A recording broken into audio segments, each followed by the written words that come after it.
From a young age, I was lovingly raised by my grandparents. But then, a minor accident took the life of my beloved grandmother. During that difficult time, I unexpectedly received a message from my long-lost sister-in-law. The message read, "I need you to take care of your grandmother who passed away 3 months ago." I was at a loss for words. There was so much I wanted to say, but my cherished grandmother was no longer there. I had seen her pass with my own eyes. That call became the catalyst for everything that would soon come to light. My name is Linda Thompson, a 45-year-old single woman. The last time a significant man was in my life was during college.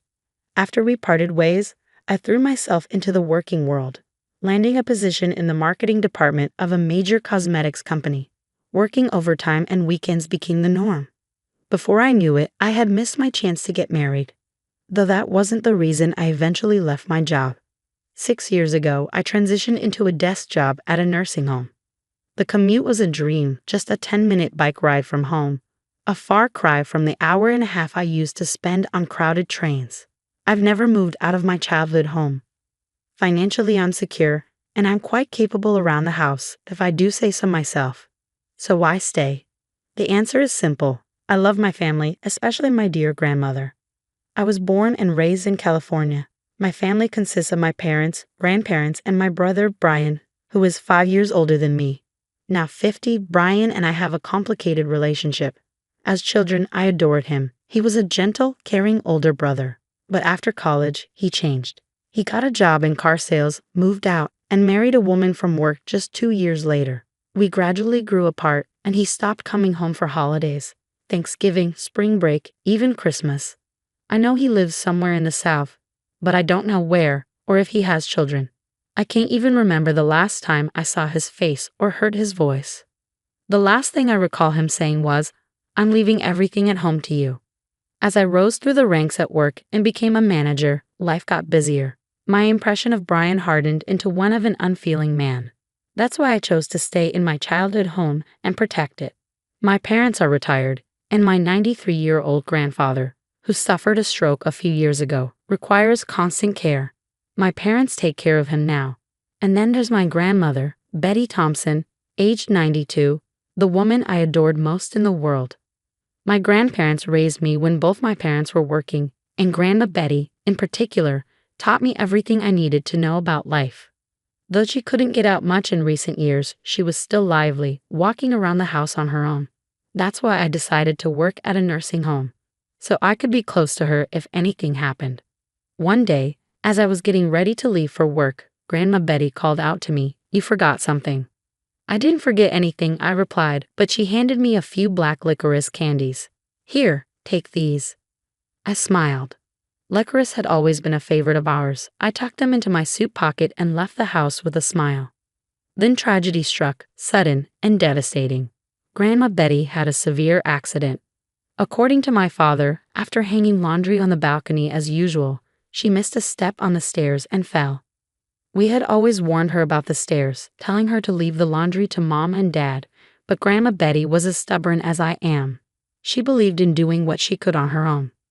It was an unfortunate accident, something we always feared. After suffering complex fractures in her femur and pelvis, she never made it home from the hospital. 4 months later, she passed away due to old age. I was heartbroken. I cried until I could cry no more. But I'm an adult now, and as the breadwinner of this household, I don't have the luxury of wallowing in sorrow.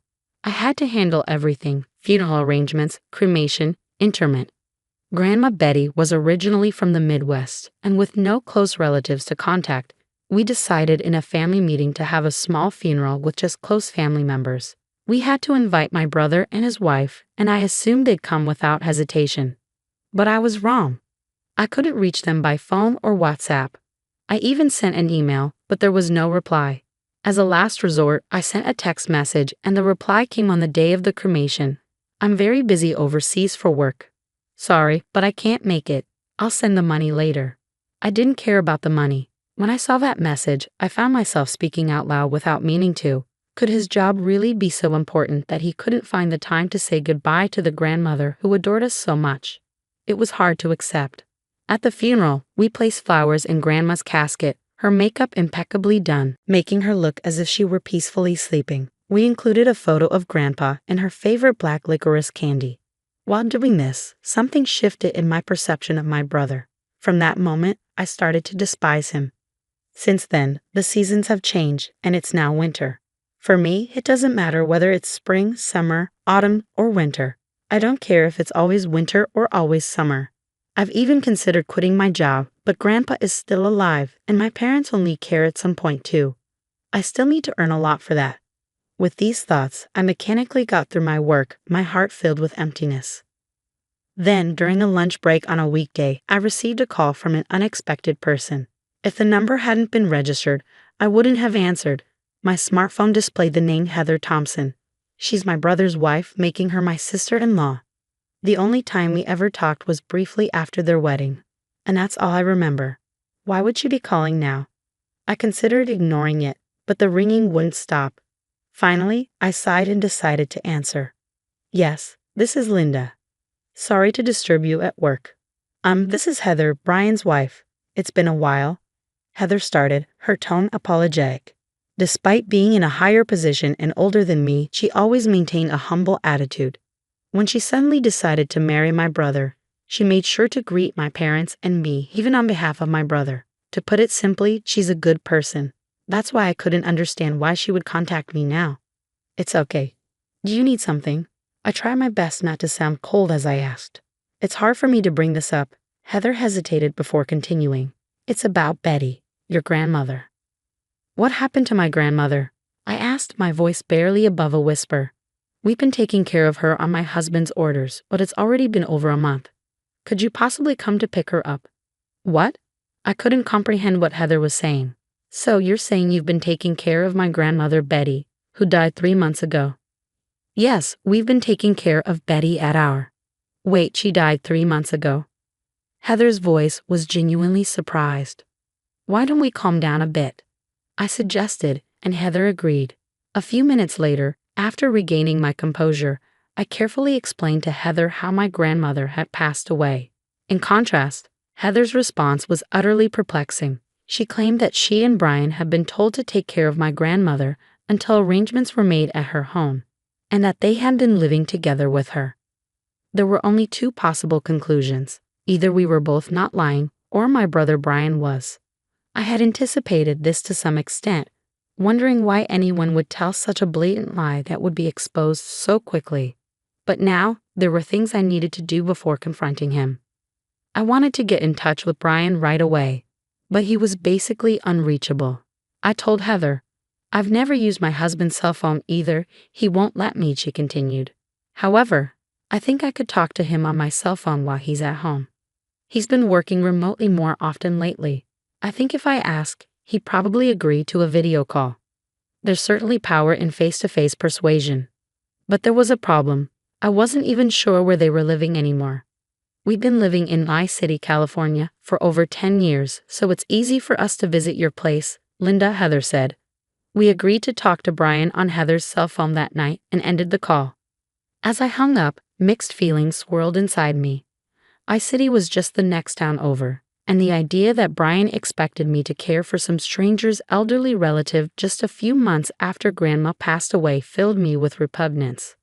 That evening, at the agreed time of 8 p.m., I called Brian using Heather's cell phone. By the way, Heather was also in the room with me at home. Despite my constant attempts to contact him in the past, Brian answered Heather's cell phone after just 3 rings. I made sure Heather could hear the conversation by putting it on speaker. Heather, where are you right now? You haven't even prepared dinner, Brian demanded in an imposing, arrogant tone. He was no longer the brother I knew. It's me, Brian, I declared firmly. Huh? He was clearly confused, and I waited for him to find his words. That's Linda, isn't it? Why, where's Heather? He stammered. I'm here, Heather responded, her tone steady. You? Why are you with Linda? Brian's voice wavered. Did you tell Linda about that matter? He asked, trying to regain control of the conversation. Yes, I did, Heather replied calmly. I told you it was too early to talk about it. Brian's frustration was evident. Ignoring his outburst, I pressed on. Heather mentioned that you've been working remotely lately. Why don't we talk face-to-face using a video call app? I'll send you the ID and password. If you refuse, I'll take Linda and go back home, Heather added, providing backup. Fine, Brian grudgingly agreed, his tone reluctant. I sent the login details using Heather's smartphone, and we waited. When Brian's face finally appeared on the screen, I noticed he looked slightly heavier than the last time I saw him. But it was undoubtedly my brother. So, what's so important that we have to face each other to talk about? I'm busy, Brian tried to play dumb, and it made my blood boil. Isn't it obvious? It's about our grandmother, I said, my voice sharp. What do you mean by saying we should take in our grandmother who died 3 months ago? I asked, my frustration barely contained. To my surprise, Brian replied calmly, you must be misunderstanding something. Our grandmother isn't dead. I'm taking care of her at my place. It was you, Linda, who asked for this, wasn't it? What? I was at a loss for words. Was he really so afraid of Heather finding out the truth? Could my brother really stoop this low? I sent you a text message, I said, my voice trembling with tears.